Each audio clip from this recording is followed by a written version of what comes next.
সোমবার যে টানা বৃষ্টি হলো 5 ঘন্টার বৃষ্টি, তারপর মঙ্গল বুধ বৃহস্পতি আজ শুক্রবার, আজও কিন্তু জল জমে রয়েছে। একেবারে ম্যান্ডেভিলা গার্ডেনের ছবি আপনাদের সামনে রেখেছি, বালিগঞ্জের ছবি, আজও সেখানে জল জমে রয়েছে। অর্থাৎ পুরসভা আশ্বাস দিয়েছিল, কিন্তু পুরসভার আশ্বাসই সার। 3 দিনও পর জলমগ্ন ম্যান্ডেভিলা গার্ডেন, বালিগঞ্জের ছবি।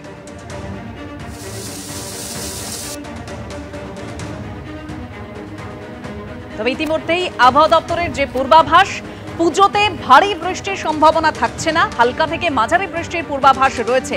কিন্তু সোমবার যে টানা বৃষ্টি হলো রাত্রেবেলা 5 ঘন্টার বৃষ্টি, তারপরেও কিন্তু 3 দিন কেটে গেছে, এখনো জলমগ্ন বালিগঞ্জের ম্যান্ডেভিলা গার্ডেন।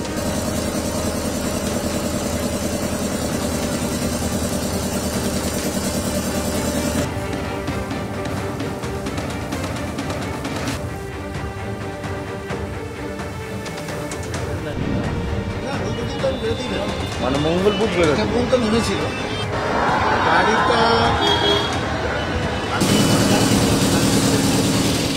যে জায়গায় দাঁড়িয়ে রয়েছে এটা হচ্ছে বালিগঞ্জের ম্যান্ডেভিলে গার্ডেন। এবং বালিগঞ্জের ম্যান্ডেভিলে গার্ডেনে এখানে কিন্তু জেনারেটরের সাহায্যে এখানে পাম্প চালানো হচ্ছে, পাম্প চালিয়ে জল বার করা হচ্ছে। কারণ বেসমেন্ট, সেই বেসমেন্টের ছবিটা দেখাবো, সেখানে প্রায় 13টা গাড়ি রয়েছে, যে গাড়িগুলো সম্পূর্ণভাবে ডুবে রয়েছে এখনো পর্যন্ত। কারণ বেসমেন্ট একেবারে জলে ডুবে রয়েছে। এবং এখানে একটি গাড়ি দেখতে পাচ্ছি আমরা, এবং আরও যে গাড়িগুলো রয়েছে সেগুলো দেখাই যাচ্ছে না, সব কটা গাড়ি একেবারে জলের তলায় রয়েছে। গোটা যে বেসমেন্ট, সেই বেসমেন্টে এখনও পর্যন্ত জল জমে রয়েছে এবং সেই জল বার করার কাজ সেটা কিন্তু হচ্ছে। যারা এখানকার বাসিন্দা রয়েছেন তারা কিন্তু একেবারে নাস্তা নবুদ অবস্থা রয়েছে। কতটা জল বেরোলো সেই দিকে এখন তারা নজর রাখছে। কতগুলো গাড়ি রয়েছে ভেতরে? 13টা, 10 থেকে ওপরে গাড়িটা আছে। কি অবস্থা, মানে কদিন ধরে জল বার? এখন তো আমরা বলছেন যে 3 দিন লাগবে গাড়ি জল নামতে, বার করতে 3 দিন লাগবে। যেমনটা তারা দেখছেন যে কতটা কি জল রয়েছে সেই বিষয়ে দেখছেন। এবং যে জল এখনো রয়েছে ম্যান্ডেভিলে গার্ডেনের এই যে বেসমেন্ট, এটা একটা আবাসন না, বিভিন্ন যে আবাসনগুলো রয়েছে সেই আবাসনগুলো কিন্তু এখন একই চেহারা। রাস্তার জল নেমে গেলেও একেবারে বাড়ির ভেতরে বেসমেন্টে যে জায়গা রয়েছে, কোনো জায়গায় এখনও পর্যন্ত পাম্প খারাপ হয়ে রয়েছে, যার জন্য জল উঠছে না। কোনো জায়গায় এইরকমভাবে জলমগ্ন অবস্থা, জল জমে রয়েছে, গাড়িগুলো সব খারাপ হয়ে বর্তমানে এই যে আবাসন সেখানে গাড়িগুলো একেবারে জলের তলায় রয়েছে। ক্যামেরায় তরুণের সঙ্গে পার্থপ্রতিম ঘোষ, এবিপি আনন্দ, কলকাতা। রিজার্ভারের উপরে যেহেতু জল উঠে গেছিলো, আমাকে রিজার্ভারের জলটাকে যদি পুরো ক্লিন না করি তাহলে তো জলবাহিত রোগ হবে। সেটা ক্লিন করেছি, কিন্তু সেটাকে এবারে তুলবো যে সেখানে কিন্তু মোটর খারাপ হয়ে রয়েছে, সুতরাং বাড়িতে জল এখনও নেই। লিফট জলের মধ্যে ডুবেছিল, লিফটটাকে এখন ক্লিয়ার করা গেছে। লিফট সে সময় তুলে দিয়েছিল হয়েছিল, কিন্তু নিচের জল সরিয়ে লিফটটা এখন কাজ করতে শুরু করেছে। আর সবচেয়ে বড় সমস্যা হচ্ছে গাড়ি নিয়ে। গাড়ি ছাড়া আমাদের ডাক্তারদের পক্ষে খুব মুশকিল। সার্ভিস সেন্টারে ফোন করলে গাড়ি ওরা নেবে, কিন্তু 1 মাসের আগে গাড়ি দেবে না। তা একজন ডাক্তার হিসেবে 1 মাস যদি গাড়িটা ওদের কাছে পড়ে থাকে তাহলে আমি সার্ভিস দেবো কী করে?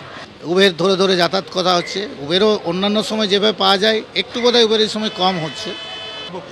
রিজার্ভারে যদি জল ঢুকে থাকে সেই জলটা পুরো খালি করে যদি রিজার্ভার ক্লিন ঠিকমতো করে না করা হয়, বিভিন্ন ধরনের জলবাহিত রোগ হতে পারে। টাইফয়েড হতে পারে, ডায়রিয়া হতে পারে, হেপাটাইটিস হতে পারে। সুতরাং ওটা খুব জরুরি ব্যাপার। আজ চতুর্থী, আজও কলকাতার বিভিন্ন জায়গায় বৃষ্টি হয়েছে। পুজোয় হালকা থেকে মাঝারি বৃষ্টিপাতের সম্ভাবনা রয়েছে। ষষ্ঠী, সপ্তমী, অষ্টমী দক্ষিণবঙ্গে হালকা থেকে মাঝারি বৃষ্টিপাতের সম্ভাবনা থাকছে। রাজ্য জুড়ে তাই হলুদ সতর্কতাও জারি করা হয়েছে। বঙ্গোপসাগরে তৈরি হয়েছে নিম্নচাপ, ওড়িশা উপকূলের দিকে সেটা যাবে বলেই জানা যাচ্ছে। পুজোয় হালকা থেকে মাঝারি বৃষ্টির সম্ভাবনা রয়েছে। আজও কলকাতার বিভিন্ন জায়গায় বৃষ্টি হয়েছে। ষষ্ঠী, সপ্তমী, অষ্টমী দক্ষিণবঙ্গে হালকা থেকে মাঝারি বৃষ্টিপাতের সম্ভাবনা রয়েছে। রাজ্য জুড়ে হলুদ সতর্কতাও জারি করা হয়েছে। আমরা আবারও যোগাযোগ করেছি ঐশীর সঙ্গে। ঐশী, একেবারে কলকাতা ও তার পার্শ্ববর্তী অঞ্চলে বিভিন্ন জেলাতে দক্ষিণবঙ্গের হালকা এবং মাঝারি থেকে বৃষ্টিপাত হবে আজ এবং আগামীকাল। 28, 29 এবং 30 তারিখ হালকা থেকে মাঝারি বৃষ্টিপাতের সম্ভাবনা দেখা যাচ্ছে এবং 1 তারিখে সামান্য বাড়তে পারে বৃষ্টি, কারণ বঙ্গোপসাগরে একটি নিম্নচাপ সৃষ্টি হতে পারে 1 তারিখে এবং তারই জেরে তীব্র বৃষ্টি হবে 2 তারিখে। অর্থাৎ এই মুহূর্তে কিন্তু কোনো ভারী বৃষ্টিপাতের সম্ভাবনা নেই। 28, 29, 30 তারিখে কিন্তু হালকা থেকে মাঝারি বৃষ্টিপাত হবে। তবে 26, 27, 28 তারিখে উপকূলবর্তী অঞ্চলে 30 থেকে 40 কিলোমিটার বেগে দমকা হাওয়া বইতে পারে। সে কারণেই কিন্তু আগের থেকে সতর্কতা জারি রয়েছে। দক্ষিণবঙ্গের যে সমস্ত জেলাগুলি উপকূলবর্তী, সেখানে যে সমস্ত পুজো মণ্ডপ, সেগুলোতেও কিন্তু সতর্কতা ইতিমধ্যেই জারি করে দেওয়া হয়েছে, যাতে সেখানে তীব্র বৃষ্টি কিংবা দমকা হাওয়ার জেরে যাতে কোনো রকম সমস্যার সৃষ্টি না হয় বা কোনো দুর্ঘটনা না ঘটে। এবং তুমি জানিয়ে রাখি, এই 26, 27 এবং 28 তারিখে মৎস্যজীবীদেরকে কিন্তু সমুদ্রে যেতে নিষেধ করা হয়েছে এবং তারই সঙ্গে হলুদ সতর্কতা জারি করা হয়েছে রাজ্য জুড়ে। উত্তরবঙ্গ এবং দক্ষিণবঙ্গেই কিন্তু এই একই হালকা থেকে মাঝারি বৃষ্টিপাত চলবে আগামী 3 দিন এবং তারপরে কিন্তু 1 তারিখে দক্ষিণবঙ্গে ভারী বৃষ্টিপাত হতে পারে। 2 তারিখে তীব্রতা বাড়বে সেই বৃষ্টি, কারণ একটি নিম্নচাপ সৃষ্টি হওয়ার সম্ভাবনা রয়েছে বঙ্গোপসাগরে। তবে ইতিমধ্যেই কিন্তু আমি জানিয়ে রাখি, হলুদ সতর্কতা রয়েছে মাঝারি এবং হালকা বৃষ্টিপাতের জন্য। এখন এই মুহূর্তে ভারী বৃষ্টিপাতের কোনো সম্ভাবনা কিন্তু পুজোর মধ্যে নেই।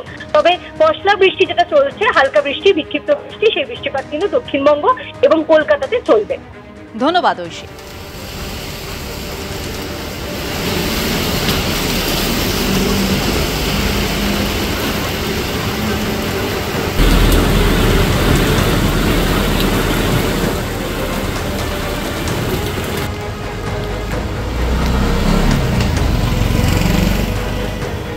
সোমবার রাতে 5 ঘন্টার বৃষ্টি, যার ফলে আমরা দেখেছিলাম গোটা কলকাতা জলমগ্ন হয়ে পড়েছিল। 3 দিন পর এখনো জলমগ্ন শহর কলকাতায়। বিভিন্ন জায়গায় আজও বৃষ্টি হচ্ছে, তবে যেরকম আমাদের প্রতিনিধি আমাদের জানালেন যে পুজোর মধ্যে ভারী বৃষ্টিপাতের সম্ভাবনা নেই, হালকা থেকে মাঝারি বৃষ্টিপাতের পূর্বাভাস রয়েছে। ওদিকে সোমবার যে রাত্রেবেলা 5 ঘন্টা টানা বৃষ্টি হয়েছে, তারপর মঙ্গল, বুধ, বৃহস্পতি, আজ শুক্রবার, আজও জল জমে রয়েছে। ম্যান্ডেভিলা গার্ডেনের ছবি আপনারা দেখতে পাচ্ছেন বালিগঞ্জে, দুপুর 1টার ছবি।